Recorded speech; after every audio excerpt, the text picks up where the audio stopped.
A conductor of length L is connected across an ideal cell of EMF capital E. Keeping the cell connected, the length of the conductor is increased by 2L by gradually stretched it. If R and R dash are initial and final values of resistance and VD dash are initial and final values of drift velocity, find the relation between R dash and R, V dash and VD. जब भी ऐसा question आए, देखो कि double कर दिया, triple कर दिया, स्ट्रेच करके कर दिया, ऐसा क्वेश्चन जब भी आपको दो केस लेके चलने पड़ेंगे।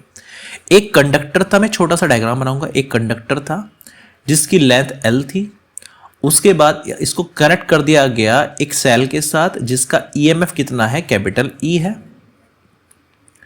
और इसके बाद इसकी जो लेंथ है वो इंक्रीज कर दी गई है 2L तक। अब लेंथ 2L कर दी गई है, EMF वही है, सेम सेल से जुड़ा हुआ है, ये अब भी कहा गया है इनके द्वारा।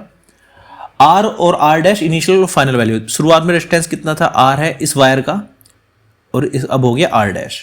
अच्छा, ड्रिफ्ट वेलोसिटी शुरुआत में VD थी, अब कितनी हो चुकी है, VD डैश।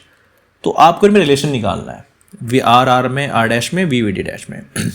एक बात का हमेशा ध्यान रखना, जब भी वायर को स्ट्रेच किया जाए सॉरी, तो करना क्या है आपको, एक फॉर्मूला होता है R1/R2 इक्वल्स L1/L2 का स्क्वायर। जब भी स्ट्रेच करोगे तो ये फॉर्मूला आप यूज करोगे। वैसे इसके सामने बहुत सारे फॉर्मूले आते हैं, जैसे A2/A1 का स्क्वायर इक्वल्स आप R2/R1 की पावर 4 रेडियस है, या D2/D1 की पावर 4, ठीक है, ये डायमीटर है। तो ये फॉर्मूला आपको लर्न होना चाहिए, जब भी स्ट्रेच कर दे किसी वायर को तो ये फॉर्मूला आप लगा सकते हैं। अब शुरुआत में रेजिस्टेंस कितना था, R था, बाद में R2 हो गया, मतलब R डैश हो गया। लेंथ शुरुआत में कितनी थी, L थी, बाद में लेंथ कितनी होगी, 2L होगी, इसके स्क्वायर कर देंगे, इससे कैंसिल हो जाएगा, 2 दूना 4 हो जाएगा, और R डैश की वैल्यू आ जाएगी R/4। तो R डैश की वैल्यू यहां पर R/4 हो जाती है। तो रेजिस्टेंस में रिलेशन तो निकल चुका है। थोड़ा आप इसको अगर क्रॉस मल्टीप्लिकेशन की फॉर्म में लेके आना चाहो, ये थोड़ा आई थिंक उल्टा हो गया है, ये 4R हो जाएगा, सॉरी, ये हो जाएगा 4R, 2 दूनी 4, क्रॉस मल्टीप्लाई जाएगी ना, तो R डैश हो जाएगा 4 × R। ये आपका राइट आंसर है, R डैश और R में रिलेशन आ गया।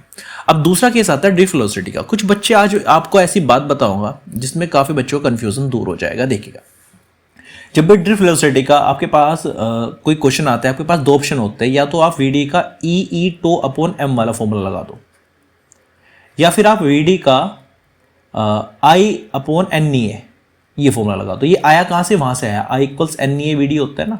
और जितने भी न्यूमेरिकल्स है ना, 99.9% इन 2 फॉर्मूले से ड्रिफ्ट वेलोसिटी के सोल्व होते हैं। अब दिमाग में ये आता है कि यहां पे कौन सा यूज करना है, तो बहुत कमाल की बात बताता हूं आपको। कुछ टीचर कहते हैं कि इससे करना है, कुछ कहते हैं इससे करना है। आप किसी से भी कर दो, दोनों से सेम आंसर आएगा। एक्सपेरिमेंट करके दिखाते हैं चलो आपको। तो यहां से VD E/τ/m है, पहले इससे करके दिखाता हूं। सबसे पहला रूल होता है, आपको 1-2 का जब भी स्ट्रेच करे, 2 कंडीशन हो तो 1-2 में इसको सोल्व करना पड़ता है। इसके लिए सबसे पहले जो गिवन फॉर्मूला है उसमें वो चीज गायब कर दो जो चीज सेम है। पहले इसको थोड़ा और एक्सपेंड करता हूं फॉर्मूले को। E को लिख सकते हैं V/L τ × m। तो E/V/τ/ml ये फॉर्मूला आ चुका है। V यहां पे क्या है, पोटेंशियल डिफरेंस है। अब VD रखूंगा यहां पे, जो चीज सेम है दोनों केसेस में वो गायब कर देंगे। इलेक्ट्रॉन पर चार्ज सेम होता है, E गायब कर दूंगा। पोटेंशियल, क्या पोटेंशियल सेम है, पोटेंशियल मतलब जो EMF दे रहे हो वो सेम है दोनों केस में, उसको गायब कर दूंगा। रिलैक्सेशन टाइम सेम है दोनों में, वो गायब कर दूंगा। M mass of electron same होता है, गायब कर दूंगा, तो केवल L बचेगा। तो फॉर्मूला यहां पे बनेगा VD/VD डैश इक्वल्स, मतलब VD1/VD2 भी लिख सकते हो आप, इक्वल्स L2/L1। ये उल्टा हो जाएगा क्योंकि इनवर्सली प्रोपोर्शनल है ना। अब VD1 कितना था, VD था। VD2 कितना था, VD डैश था। L2 कितना था, 2L था। L1 कितना था, L था। L से L कैंसिल हो जाएगा, और यहां से जो VD डैश की वैल्यू आएगी वो आएगी VD/2, मतलब ड्रिफ्ट वेलोसिटी हाफ हो जाएगी।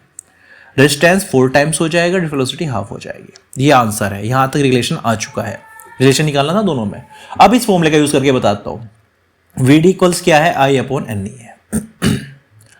अब इसमें करना क्या है, आपको फाइंड करना है, एक तो VD में रिलेशन निकालना है। तो जो चीज सेम है वो चीज आपको सिर्फ गायब कर देनी है। अब गायब करने का तरीका क्या होगा वो चीज थोड़ा सा समझ लीजिए। तो I क्या होता है ओम्स लॉ के हिसाब से, I होता है V/R। V/R मैंने लिखा, NEA सेम रखा। अब जो चीज़ सेम है उसको गायब करूंगा। VD प्रोपोर्शनल, देखो पोटेंशियल सेम है क्योंकि इधर भी EMF E चल रहा है, इधर EMF E चल रहा है, तो V गायब कर दूंगा मैं। R क्या सेम है? नहीं, सेम नहीं है, अलग है, तो बदल गया ना, पहले R था फिर R डैश हो गया, तो R में जुगा तो रखूंगा। NE सेम रहने वाला है, कॉन्स्टेंट वैल्यूज है, और A यहां पे रखूंगा। तो फॉर्मूला यहां पे बनेगा VD1 upon VD2 equals R2 upon R1 into A2 upon A1। अब वैल्यूज पुट करूंगा यहां पे। VD1 कितना है? अच्छा एक चीज और है, एरिया की फॉर्म में नहीं दिया गया है, इसको लेंथ की फॉर्म में चेंज करना पड़ेगा। ध्यान रखना, जैसे मैंने यहां पे किया ना L1 अपॉन L2 को क्या लिख दिया, A2 अपॉन A1। अगर कहीं भी वायर स्ट्रेच हुआ है ना तो L1 अपॉन L2 को आप A2 अपॉन A1 लिख सकते हो, ठीक है। तो यहां पे हो जाएगा ये VD upon VD dash. R2 कितना है हमारा? R2 हमारा R डैश है, और R1 कितना है? R है। A2 अपॉन A1 को लिख सकते हैं L1 upon L2, L1 upon L2। थोड़ा और सोल्व करेंगे इसको, यहां पे सोल्व करता हूं इसको, तो ये हो जाएगा VD upon VD dash equals, अच्छा R डैश को मैं क्या लिख सकता हूं? 4R, ऊपर 4R लिखा, नीचे R जुगा, तो इसके बाद यहां पे कर रहा हूं सोल्व। अच्छा L1 कितना था हमारा? L, और L2 कितना है हमारा? 2L। L से L कैंसिल, R से R, और 2 2 जा कितना हो गया? 4। तो VD डैश भी यहां पे कितना आ गया? VD upon 2। तो जो बच्चे सोचते हैं सर हमें समझ नहीं आता फॉर्मूला कौन सा लगाए, भाई साहब कोई सा भी लगा दो आप, फॉर्मूला आप कोई सा भी लगा दो, आंसर वही आएगा। बस ये ध्यान रखना है कि कौन सी चीज वेरी कर रही है। अब कुछ बच्चे यहीं से सोल्व करने की कोशिश करते हैं, सोचते हैं कि करंट यहां भी सेम जाएगा, यहां भी सेम जाएगा, इसलिए आई को गायब कर देते हैं। भाई करंट सेम नहीं जाएगा, क्योंकि जो रिक्वायरमेंट है रेजिस्टेंस की वो बदल चुकी है। पहले R था, अब R डैश हो चुका, जब भी रेजिस्टेंस बदलेगा ना तो करंट भी अलग ही लेगा, फिर अपना कंज्यूम करेगा, ठीक है। तो दोनों तरीके से किससे आप कर सकते हो। पहले वाला आपको थोड़ा इजी लगेगा क्योंकि उसमें केवल L का वेरिएशन था, L का वैल्यू रख के आंसर आ गया।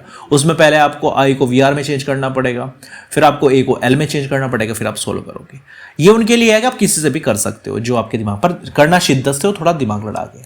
तो दोनों के आंसर आ चुके हैं। R डैश की वैल्यू 4R आ चुकी है, और VD डैश की वैल्यू VD अपॉन 2 आ चुकी है। ये दोनों आपके आंसर आ चुके हैं।